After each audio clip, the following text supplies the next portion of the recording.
sharing what they want to see during this legislative session is a Texas Council on Family Violence. And joining us for some insight is CEO Gloria Aguilera. Thank you so much for being here with us today. Thank you for having me. Okay, let's just delve into the priorities that you would like to see this legislative session. Number one priority is absolutely appropriations.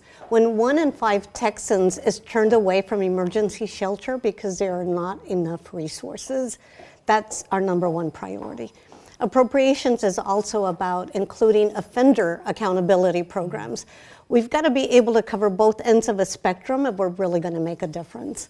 And I would say, in 2021, 204 Texans were killed by somebody that professed to love them. 75% of those were killed by a firearm, with a firearm. So the firearm issue is complicated in Texas, right? But it's not a binary issue. It isn't about should you have one or should you not have one. It is about when you've lost your privilege to own one because you've committed family violence.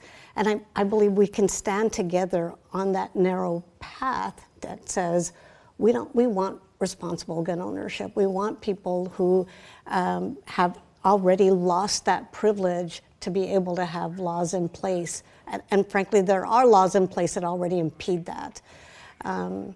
We've got to continue to make progress on that front. So you're talking about the legislation. When we look at victims in this state, we have seen a big increase in victims and what they have been dealing with, and sometimes not enough service providers. What are some of the barriers, the challenges that people in these dangerous situations are facing? First of all, it's uncomfortable, right? Mm-hmm. So we tend to look away from things that are uncomfortable. The other is it's very difficult to make that first call because you've been conditioned to believe that it's your fault, that this situation that you're in, you caused it, and you start to diminish your self-esteem and your worthiness as a person. You may have children, you may have other barriers in your way that impede you from getting to services. So there's that aspect of it. And initially, I might push you, I might slap you, and that gets you to do what I want you to do. When that becomes ineffective, I'll use more tactics that create even more control over what you do. And then when you try to leave the relationship is when you're going to experience the highest level of danger. Right? And are those victims getting the services they need? Because we know a lot of places are dealing with staffing issues and just retaining their staff. And so are they getting those services to help them through this? Well, two parts. Yes, they, like any other employer, there's issues around transition and around getting a stable workforce. But the biggest barrier isn't that there isn't adequate staffing, is that there's not adequate resources.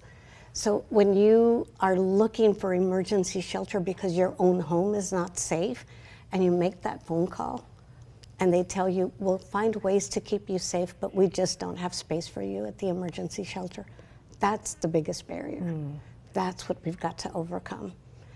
And we've also got to start holding people accountable for their use of violence. And I don't know that as a society we're doing that all the time. Right? So you list out the problems and you list out possible solutions linked to legislation. Do you foresee challenges in getting some of the legislation passed that you would like to at the Capitol? I think that there's bipartisan support for the most part. Our legislative leaders want people to be safe in their own homes. But there are some things that will separate, that will create some separation and philosophical support. Firearms is a perfect example. And again, we're at the point where we know, statistically speaking, too many people are dying in a domestic violence situation because of a firearm. We know that the risk of homicide increases by 500% when there's a firearm present. And we're not talking about removing guns. We're talking about when you've lost your privilege. And I think that is one of the most complicated conversations to have at the legislature. Okay, Gloria, thank you so much. Thank you for the insight. And I know there are a lot of statistics tied to some of the things that we discussed, and we'll have those on our website at KXAN.com.